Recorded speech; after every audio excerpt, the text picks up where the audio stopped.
Good evening. You're watching The Digital Age, and I'm James Goodale. You know, the internet generation, that's generally people under 30, but perhaps under 42, aren't buying newspapers anymore. But they're reading the heck out of these free giveaway morning newspapers. Why? Are newspapers that are for sale, so to speak, dead? What does this portend for mainstream media? Are we going to have all papers free for all, or all our papers in a free fall? Here tonight to discuss that question is an expert, David Schneiderman, who is president and CEO of Village Voice Media, who used to work at the New York Times. And he's going to let us know what his views are from his perch. He's not technically a member of the internet generation, nor, in fact, is he a member of the generation which is maybe slightly older that reads the Village Voice. But we're going to look at him as a real expert. But I think first what we ought to do, I want to hold up this paper. This is called AM New York. That's the hot paper in New York that all the young people are buying. And on the front there, it's not just a girly tabloid. That's an ad. And for newspaper people say, gee, that's Macy's advertising this paper. That's good for AM New York. Now look, I want to show you one other thing. Because, what's impressive about this paper is, look here, zoom in. That's a story on the UN, okay? And not every newspaper carries stories on the UN. That's a pretty high-level thing to do. And if I were to flip through this paper, or if you were to be more precise about it, you'd be impressed at the content of this paper. It's pretty good. So here's the lead-off question, David.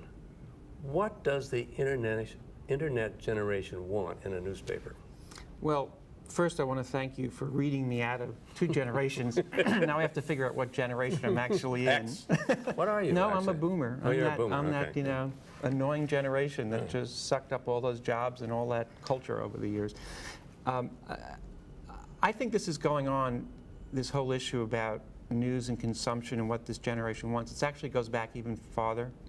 And I think I remember when I first understood the way they want to consume information. I was having a lunch with Bob Pittman about 20 years ago. Yeah. Bob was one of the key guys behind MTV. Right. Many people think he was sort of the genius behind it. And we were talking about publishing, and this is again late 1980s. There was no internet at that point of the nature that we have now.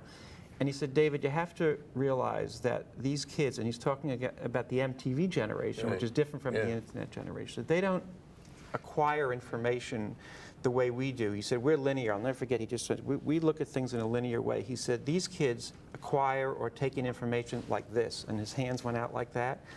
And it suddenly hit me that that's why when I used to watch MTV stuff, I couldn't figure it out, because all these things would come at you like this. So my point is that this whole issue about how you acquire information, how you want information, is not just an internet generation phenomenon. It's been building for 20 years. So I think that the internet generation, wants information in quick, short bites. They want it free because they're used to getting a lot of free content on the web. And they are people who actually want to know what's going on in the world, which I think is a really good thing. I mean, my concern is that the more you want things in these small little bite-sized pieces, are you understanding context? Are you understanding the reason why things happen in terms of news? And I think that's, the big issue in terms of these kids. There's this lurking bigger issue, which is not different than the issue that the television generation faced. And everyone would say when television first came, how are these people ever going to do anything? This is the TV generation, because they can't read. But why don't we put the philosophical question aside just for when we get down to the hard nails of this issue, which is, if that's what they want, what do you do to give it to them? Now, if you look at AM, which is what I showed up to the camera, and we take what you've just said, they want information in small bites. Now, I don't have the paper. I don't want to show the paper up before the camera. But if you look at this, these are important stories, but all in short bites. Right.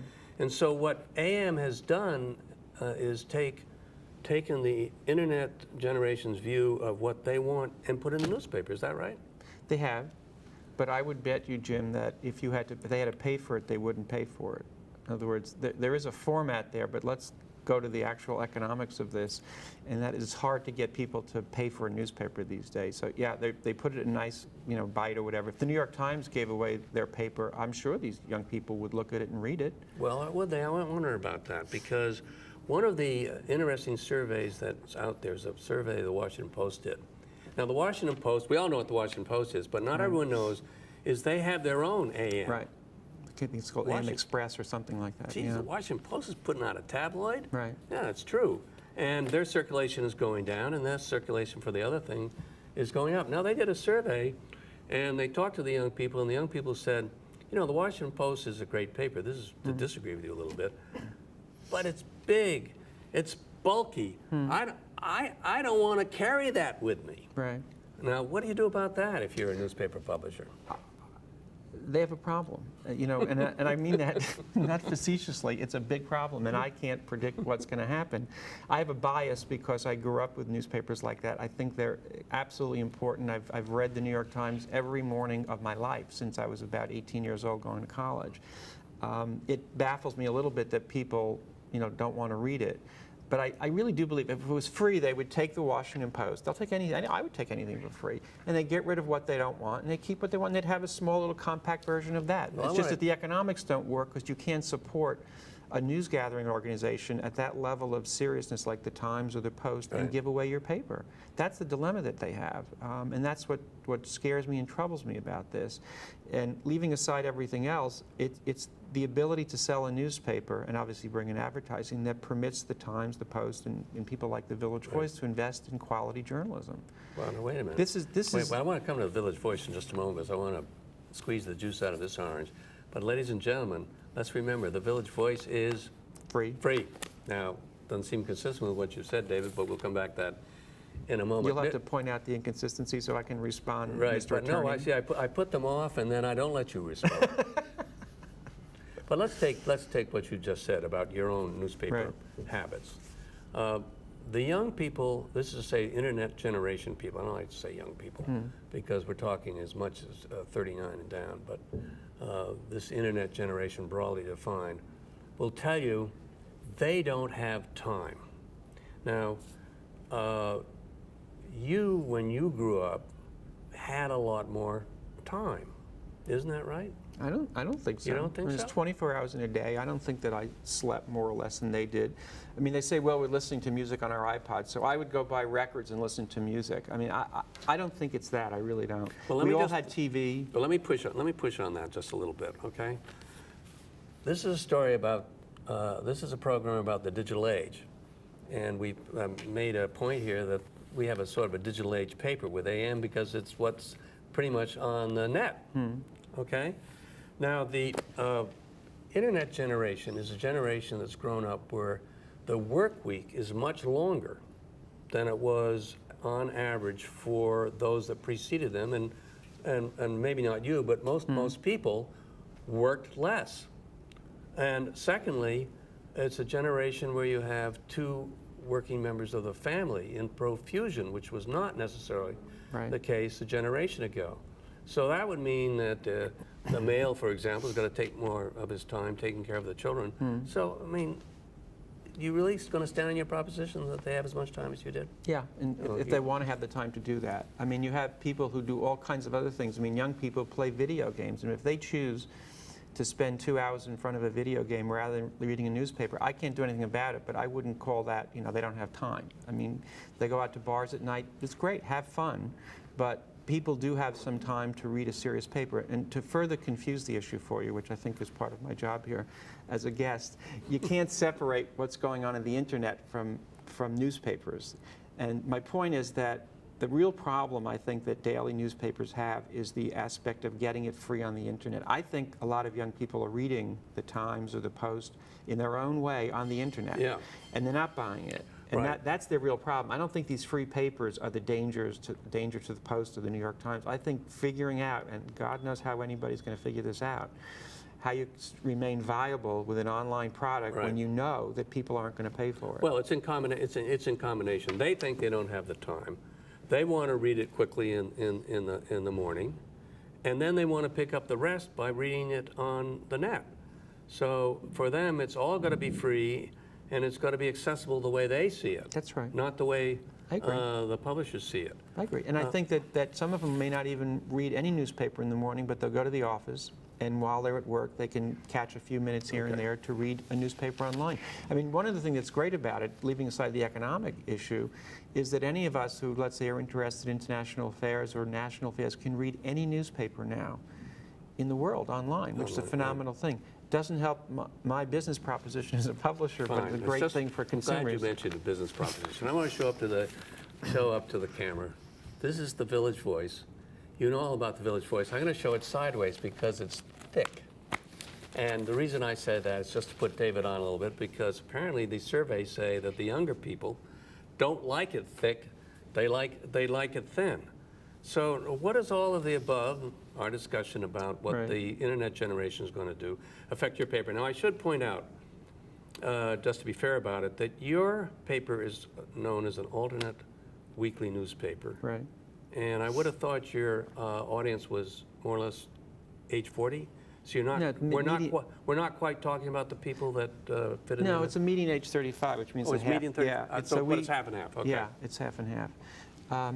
Yeah, I mean, it is thick, and frankly, if it weren't, I wouldn't have much of a newspaper. I mean, these papers, if they really grow, they're going to become thick papers, too. I mean, ultimately, you can take a problem and turn it into a virtue. But what we find, which is kind of interesting, I'll give you a quick history of how we went free. We were a paid newspaper until 1996. And on the newsstands of New York, and the newsstands were disappearing. When I first came to The Voice in 1979 as editor, there were 2,000 newsstands on the streets of New York. By mid-1995, there were 200. So, in a sense, my distribution format was choked off. Unlike the New York Times, I could not do home delivery because my young readers didn't have doorman buildings. So we decided to go free. It wasn't any great genius move because we own newspapers that were free. It worked out great. I mean, the paper's done incredibly well. So I'm a believer in free journalism, I mean, free newspapers that way. On the other hand, it means that your entire revenue base is now advertising. And, you know, it's nice to have two revenue streams. I only have one now. But when the internet came up, I said, gee, I'm not worried about the web because I don't have paid circulation. A daily newspaper is in a totally different situation. I'm not saying I don't have challenges. My particular challenge is Craigslist on the internet. Craigslist? Craigslist is this phenomenon of free classified advertising in hundreds of cities around the world. That's your problem. Which on a daily basis is sucking revenue out of my newspaper. And it's hard to compete with free advertising. So you don't have a lot of classified ads? Well, I have a lot, but I had more before Craigslist and the internet came up. All I'm saying is there are multiple challenges that publishers are facing. It's about getting young readers. It's about holding on to classified advertising. It's about distributing into the hands of people who want a paid newspaper. It's very complicated what's going on now. I don't think any of us know what the future is. I wake up each morning and say, okay, I'm going to take this a day at a time or a week at a time. There's no great, bold strategic vision that you could have because the marketplace is telling us what they want, and they don't always make it clear. Okay, well, I mean, if you look at AM, it's pretty clear what AM think it's being told. Right. And then you look at The Voice, and you say, The Voice ain't hearing the voice. Because it's thick? Well, yeah. No, because... nobody's ever but penalized us for being thick and successful. The Voice has always been a substantive, important, alternative weekly in New York City for those who are highly intelligent. Right. And its fare has not been quickie, visual, written sound bites, which is really what AM is. That's right. So what the young people not the young people, the internet generation are telling you is change your paper, David, make it more like AM, and we will read it more, aren't they? Not for this kind of paper. And I have a couple of reasons why I believe that. First of all, our pickup rate is less than 1%. Means the number of papers that are picked up. And so the return rate on this newspaper of the 250,000 that I distribute weekly is less than 1%. And that hasn't budged for years. So people are picking this up and reading it and using it. I don't want to go down that route, and maybe I'm being stupid and stubborn, but I think that it's okay to have bite-sized information, but I do think that intelligent people, and we're not a mass newspaper, are looking for context, they're looking for opinion, they're looking for nuance. I mean, all those things come out in longer articles. Now, our articles actually are shorter than they were 5 years ago. We used to run routinely 5,000, 6,000 word articles. I grant you, no one's going to read those anymore. I don't care how old you are, no one has time to read a 6,000 word piece unless it's about, the end of the world. Right. So we're really running 2,000, 2,500 word feature pieces. So we have moved in that direction, but there's no way I think we can be the Village Voice and do nothing but bite-sized stuff. I mean, we have a lot of little short takes on what's going on in the city, but I don't see how we can write about the mayoral race or Katrina or the Iraqi war in sort of bite-sized things. What AM New York is doing is, and you know this from your newspaper experience, it's basically a wire service approach. What's that mean, wire service? They take wire service stories. What's wire service mean? Associated Press, the reporters got in the field and they write, Right. these stories, and it's just the facts, ma'am. It's who, what, when, why, where, how, and whatever, and that's fine. I think that's okay, and that's also a function that TV used to have, and I think maybe that's another reason why you're seeing this huge decline in television viewership. That could be an issue in terms of timing, but I think that the newspapers, I'll leave myself aside, we won't be self-serving, but newspapers like the New York Times and the Washington Post absolutely have to remain as they are and figure out some way to survive. Well, it wouldn't be the Times if it turned out to be that. Well, let's go come back to them in a minute, and just deal with what you said applied to The Voice. Right. Okay. Now, you are the president of Village Voice Media, so that means you have a lot of these papers. Right. Right. How many do you have altogether? We have 6 right now. You have 6. Now, if you took the circulation of all 6 and look at them and adjust for the fact that you close up one paper, it looks to me like the circulation's absolutely flat. There doesn't seem any growth in the circulation. So if you say, well, we're not going to do this, we're not going to do that, and you look at flat circulation, don't you have to say, well, gee, I don't know how long I can live with that model. I'm going to have to do something to keep the circulation bubbling, because it'll enable me, among other things, not among other things, particularly to get more money from the advertisers. Right. So haven't you got a bit of a defensive position? Well, you do. Yeah. But do you have an offensive position and to make your circulation grow? And if you do, wouldn't that have to target these people at AM? Maybe not. Well, what's the answer? Let me actually take issue with the premise. We've never, ever since we went free, we've never needed to raise circulation. We never do, unless we're in a market where we think we need to grow, like in Orange County, California just now. I raised circulation because it was, 10-year-old paper. It had been hovering around 70,000. A daily newspaper company, the Freedom Company, Orange County Register, started at what we call a fake alternative weekly. So my counter was fake. That's a competitor. We call them faux alternatives. That's a competitor. Yeah, it's called a squeeze, which is really. The minute I saw the name, I said, "Oh, these guys aren't going to figure it out." It's like a bunch of graybeards trying to be hip. But so they started this thing, and I countered by increasing my press run by 10,000. But I knew I had room there. There's no reason or way for me to increase my circ in New York over 250. For some of the reasons you say, I can't charge that much more for it. It's a very competitive environment. I don't know how many more papers this city can absorb. So, and I don't get revenue from it, so I don't need to do that. When I go to my advertisers, I really ask for very modest rate increases. That era of big rate increases is over for everybody, whether it's... Okay, but so the economics of this, David, are you're sort of, you're stuck in a way, aren't you? Well, it's harder. There's no question. Your financial statements aren't public, are they? No. But I mean, I'm just sitting here as a common sense person, as anybody who's sitting out there watching the show and looking at newspapers and thinking about it and hearing you talk about. I mean, you're stuck in a. Well, how can you? Not really. 5 of my 6 papers right now are having phenomenal years. The one that's having problems is the Village Voice, but that's again because of Craigslist. I'm losing classified revenue to a free internet service. So that's where I have my biggest challenge. I see. And you can't make that up on the net. Well, this is the equation. For every $1 that walks out the door in paid classified advertising, I pick up a nickel online. Now, anybody with math can say you're never going to catch up. So the way I look at it is I have to build volume of advertising, which you'll see where this is going. And I know you're going to have a rejoinder, Jim. But volume means more ads, thicker paper. And you're going to say, well, but you can have a thicker paper. I'd be happy to have more ads in this paper, but I'm going to do it on volume, not on rate.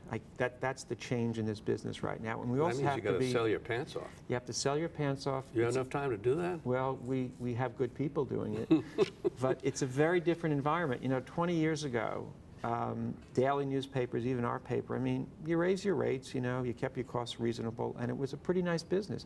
The real world has come and hit us. We were not living in a real world. Daily newspapers were functionally monopolies in their towns. I know, it's all gone. Well, now look, let me ask you a really biting, trenchant question, because the net's full of it. Right. The net's wonderful in terms of getting comments that are totally unverified, but you Right. get tons of information. Right. But if you were to go to the net, as I did, to find out about the Village Voice, there's a lot of chatter out there that the Village Voice media can only make it if it combines with another media company. Right. Right. And is that so? No. No. I mean, if we ever do a deal or combine with another media company, it's because we think it's in the economic interest of the paper, and we think it'll and the economic interest of the paper then work towards the journalistic interest, because you can invest more money in journalism. We don't have to do a deal. We may want to do a deal because we think it'll make us a stronger company, but we're not in a position or a situation of survival. I mean, we're actually in very good shape. But again, do I wish it were 10 years ago? Yeah, I could, you know, be playing tennis all the time or having fun, and, you know, it'd be easy. When I first became publisher 20 years ago, I had been editor for some years, and I said to my predecessor, what do I do? I've never been a publisher. He said, just don't screw it up. I said, how do you do that? He said, you know, you don't have to work very hard right now in this business. So I, of course, didn't know business, so I worked hard at the beginning to learn it. But I couldn't tell that to a successor today. Well, it's a pretty daunting task here, because It is. you don't want to, it doesn't do you any good to put out more copies to raise Right. the rates. You can raise the rates, but only modestly. So the only thing you can do is sell more ads. Right. But won't the advertisers say, hey, David, look, I mean, look at this paper here. Now, for those who are interested in ads, and I'm sure the audience is interested in ads, right? Well, if they like journalism, they have to better like the ads.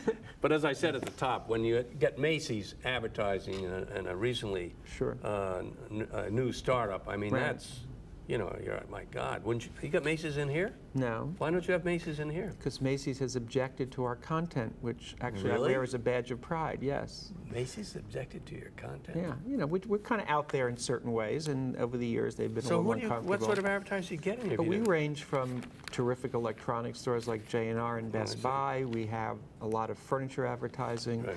a huge amount of entertainment. We are really the biggest entertainment vehicle in the city overall, besides the New York Times. Okay, well now look, we sort of You've depressed me. I came in here thinking I have a really good business. Now I have to go what am I missing here? all right, I've got to say, we've dusted off the Village Voice. Right. So let's get on to the big enchilada, mainstream media. Okay. And mainstream media means the New York Times. Right. Just for ease of conversation. What is the New York Times going to do? The question we posed at the outset was, will it have to go free too? Because as you've pointed out, the internet generation doesn't want to pay for news. Right. It's not a habit. Not happening. I don't know. I think that's a really hard question. That's And why you're you're asking. here. But that's why you're here. When you're asking, You're you know, former assistant op-ed editor, Right. editor of the Village Voice, Right. the best brains around. I should know something, right, about this? I can speak of that in a couple of ways. As a consumer, but I've been around a while. You don't qualify as a consumer. I can't live without the New York Times. I think one of the great things they have done, I think it's a good business strategy, but leaving that aside, is I can get the New York Times in any city I am in without any trouble whatsoever. Making it a national paper, again, from a consumer point of view, is brilliant. Okay, let's talk about that, because the audience, when you say making a national paper, that, you know, people, what's the Times done?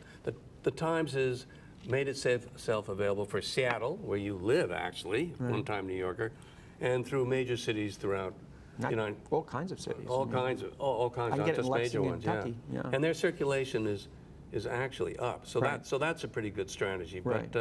But down the line, when you look at what everyone is telling you about AM, it would seem to be, as a speaker at a recent event I went to said, the present speaker is and you are the last generation to read newspapers. Do you think that's so? No. No. No, I All right. don't. So how do you see? I think that there are people who must read newspapers for professional reasons. They read it because they like it. The Times is a special case. I think there's always going to be this kind of elite readership around the country, and that's why expanding outside of New York was very smart, who will want it. Their challenge is that with all the people trying to get the same ad dollars they are, will they have the revenue and therefore the profits to keep funding the most extensive, expensive news gathering Okay, so organization in the world? Okay, well, let's take off the first part. That's easier for the audience to understand. And you're saying, well, look, there always will be newspapers because elite professionals will want to read those kind of newspapers. Now, in the case of the Washington Post, as I said earlier, the Washington Post circulation is going down. That's an elite town, and the circulation is going down. So would it follow that even though there are always going to be elites, that there may be a smaller circulation base? I think it's inevitable? absolutely going to happen. Yeah. Absolutely going to happen. And I think that the transition is, at some point, will more people want to read the Washington Post online? And that could happen again. I can't see down the road that far. Yeah. But, and this is a dilemma we all face, if that happens, will there be enough online revenue to support that online? Now, the encouraging thing is you look at what a Google or a Yahoo bring in revenue, different things, but it shows you that people are definitely willing to spend advertising dollars online. Can print operations, mine is very much part of this, can we make the transition and learn how to sell online? It's not hard to make. Well, when you're talking about, you're going to, and I said you have to sell the hell out of your pants off on ads. Right. Were you talking about internet ads too? No, I was talking about the paper. To Well, me, the internet's a totally separate challenge in business, which we're working on, and How that's are you doing selling ads there? we're actually doing pretty well, but I think we're only scratching the surface. I think we're still learning. So let's see what your view of the future for the mainstream media. You're alternate, so you don't qualify as mainstream, Okay. right? No. Okay, so the great papers as we've known them shrink, but there's an irreducible minimum that will keep them alive. I Okay. think so. All right, so that means more and more readers go online. Right. But in order to make this work, you got to pick up as many online as you lose, and you were 5 cents against $1. Right.